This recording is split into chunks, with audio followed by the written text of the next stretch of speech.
le travail se partage.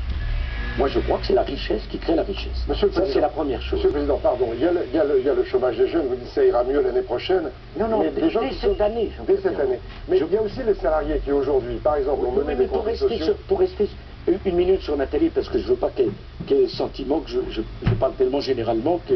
Bon. Donc, vous comprenez bien que tout notre objectif, c'est de créer les conditions de la croissance. Parce que vous serez les premiers à retrouver la poste. Deuxièmement, nous avons avec le gouvernement pris une mesure qui a consisté pour les très petites entreprises, ce qu'on appelle les TPE, toute personne que vous embauchez, la première qu'ils embauchent en plus, on exonère totalement de charges. Il y a eu 800 000 personnes embauchées avec ce dispositif. Sur les 800 000, j'en viens à votre situation, Nathalie, excusez-moi, les 2 tiers ont moins de 26 ans. Les 2 tiers ont moins de 26 ans. Et enfin, troisième remarque, c'est toute la question de la réforme des universités, du lycée, les formations en alternance. Votre formation est excellente, je ne la connais pas assez pour pouvoir me permettre de porter un jugement. Mais il faut absolument qu'on rapproche en France la formation universitaire et professionnelle des besoins des entreprises.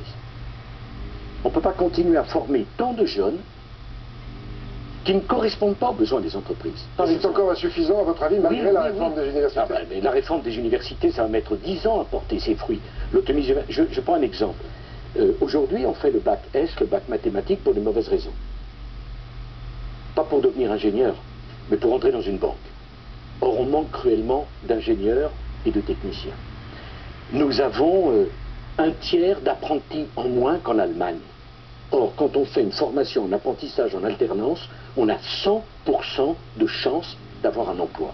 Je dis pas pour Nathalie qui a une bonne formation parce que le marketing, c'est positif. Sauf que quand vous avez la crise, Jean-Pierre Pernaut, sur quelles dépenses croyez-vous que les entreprises rognent d'abord? Sur la communication. Sur la communication, la publicité, le marketing. J'en suis désolé pour Nathalie, je suis sûr qu'elle va s'en sortir. Mais mon idée, c'est plus de travail pour plus de croissance, baisser les charges, diminuer les dépenses pour que ça coûte moins cher aux entreprises de donner leur chance à un jeune.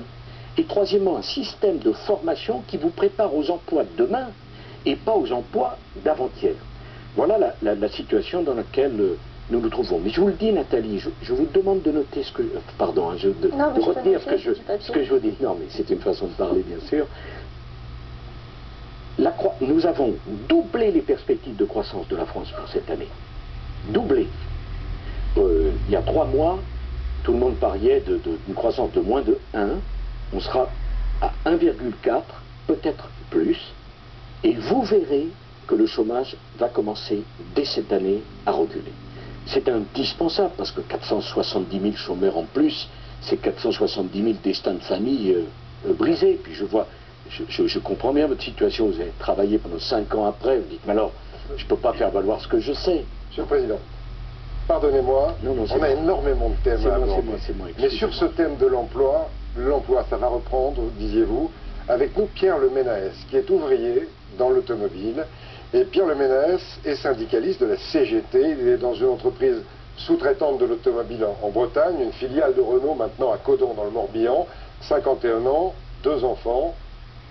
Alors, est-ce que vous avez une question à poser à Monsieur le Président de la République? Déjà, quand j'entends parler de partage, aujourd'hui, les salariés français dans leur ensemble, en règle générale, partagent surtout les licenciements, les liquidations d'entreprises. Et l'année 2009, malheureusement, a été soldée de bon nombre d'entre elles, avec effectivement des salariés qui ne partagent aujourd'hui, je l'ai dit, les licenciements, mais aussi tout ce que ça engendre pour leur famille. Dans votre entreprise, il y avait une menace de plan social. Finalement, le combat syndical a permis qu'il n'y en ait pas, ou qu'il y ait moins de réduction d'emploi que... Effectivement, dans notre entreprise, on a eu l'avantage de mener une lutte exemplaire historique qui a permis et qui a contraint Renault à nous reprendre en tant que fonderie et surtout à maintenir l'ensemble des emplois sur le site. Ça n'a pas été le cas, malheureusement, avec des luttes tout aussi exemplaires chez Continental, Molex ou Fabry. Et ce qui vous inquiète aujourd'hui, c'est les délocalisations dans l'automobile notamment? Je crois que c'est l'une des raisons, effectivement, des problématiques des entreprises françaises et de l'industrie française, particulièrement dans la filière automobile, qui sont complètement dynamitées. au travers des délocalisations. On parle de la Clio aujourd'hui sur la Turquie. Et on voit, Monsieur le Président, s'il vous plaît, on voit quelques chiffres à l'antenne qui sont importants. Les destructions d'emplois en France en 2009, 373 000. En 2010, on en prévoit beaucoup moins, peut-être, après cette reprise de la croissance. Une question précise. Alors, Monsieur Ménès, vous êtes chez Renault ou dans un sous-traitant de Renault? Filiale. On est sous-traitant de Renault aujourd'hui. Filiale ou sous-traitant? Alors, sous-traitant. D'accord. L'historique est d'ailleurs à souligner dans le sens où Renault, elle est importante, nous a cédé en 98 et nous a repris en 2009, comme je l'ai dit, contraint et forcé, parce que dans l'intervalle, Renault a étranglé ses fournisseurs. Et c'est le cas de bon nombre de sous-traitants aujourd'hui qui, malheureusement, je l'ai dit tout à l'heure, se retrouvent liquidés au niveau de leur entreprise avec des milliers de licenciements à la clé. Est-ce que vous pouvez poser une question au Président, si vous avez une chose à lui demander là maintenant? Je crois qu'à partir d'un bilan tel que celui-là, il y a une part de responsabilité du gouvernement au travers de la politique économique et sociale. Bien évidemment, les actionnaires sont le fer de lance de cette casse industrielle. Mais je pense que vous avez, au travers du chef de l'État que vous êtes, une responsabilité dans le cadre de cette politique économique et sociale qu'il faut impérativement inverser. Et je prendrai le seul exemple des délocalisations qu'il faut réintégrer ou rapatrier en France pour permettre justement le développement de l'industrie industrielle. Monsieur le Président. Je suis peut-être étonné, Pierre Ménès, mais il y a des points où je suis d'accord avec lui. Un premier, c'est que je n'étais pas président de la République en 1998. Non, tout à fait. Le second, c'est que la direction actuelle de Renault, c'était pas elle en 1998. Mais nos points d'accord, nos vrais points d'accord, si vous me le permettez. D'abord, le secteur de l'automobile, il faut savoir, c'est 10% de la population active française. Tout compris, hein, avec les concessionnaires. 2 100 000 emplois. Je ne peux pas laisser tomber l'industrie automobile. Et quand nos deux grands constructeurs, Renault et PSA, se sont trouvés au bord du collapse financier, le gouvernement leur a prêté de l'argent pour les sortir d'affaires.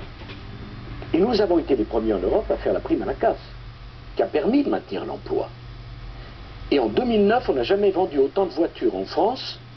Depuis 10 ans, je crois qu'on en a vendu 2 200 000. Et vous n'avez pas peur que ça s'effondre en 2010? Non, parce qu'on va faire la sortie en sifflet, puisque la prime à la casse continue, un peu moins élevée, on a fait le bonus-malus, etc. Donc, Monsieur le Ménès, on peut avoir des désaccords, mais convenez que le plan de soutien à l'industrie automobile que nous avons mis en œuvre cette année a sauvé l'industrie automobile française.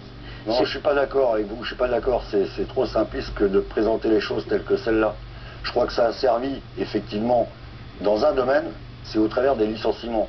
Il y a eu, effectivement, des aides publiques sur Renault et PSA, mais qui n'ont pas servi l'emploi. Ça se saurait. Si, ça se saurait. Non, non, écoutez, ça se saurait. Si ça avait servi l'emploi, il y aurait eu un développement aussi des constructeurs. Je vais vous...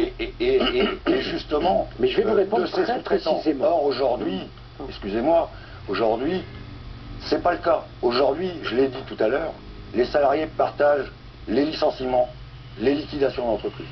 Et ça, c'est la France qui se lève tout. Merde, putain.